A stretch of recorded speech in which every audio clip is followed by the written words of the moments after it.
प्यारे भैया बहनों, आज दिनांक 9/12/2020 दिन बुधवार, विषय हिंदी में शब्दों के भेद, इनके बारे में हम लोग जानने का प्रयास करेंगे।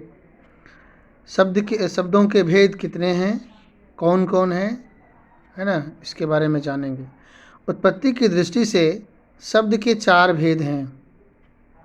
उत्पत्ति की दृष्टि से शब्द के 4 भेद हैं: तत्सम, तद्भव, देशज, विदेशज। तत्सम शब्द किसे कहते हैं?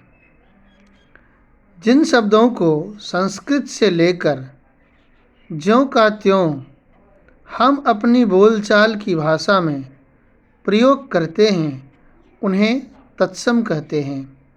जैसे पुष्प, आशीर्वाद, माता, भ्राता, कथन इत्यादि। उसके बाद ख नंबर तद्भव, जो शब्द संस्कृत से आए हैं परंतु हिंदी में उनका प्रयोग कुछ बदल कर किया जाता है, उसे तद्भव शब्द कहते हैं। जैसे अग्नि संस्कृत है, इसका उपयोग हम अपनी बोलचाल की भाषा में आग के रूप में भी करते हैं। लज्जा का लाज, कर्पूर को कपूर, निंद्रा निंद, क्षेत्र मैदान इत्यादि।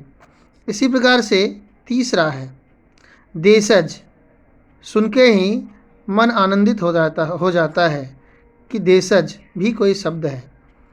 तो देश में विभिन्न बोलियां बोली जाती हैं और उनका प्रयोग हिंदी में होता है, वे देशज शब्द कहलाते हैं।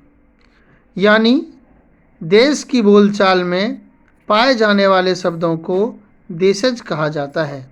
जैसे डिबिया, फुनगी, लोटा, डोरी इत्यादि।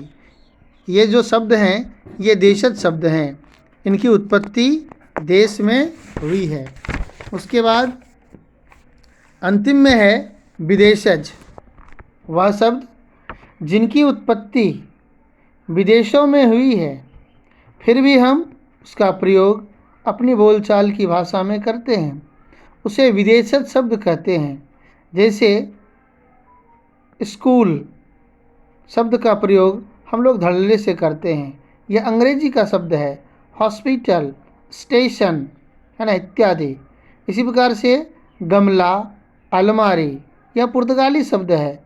नाशपाती, फौज, अफसोस यह फारसी शब्द है।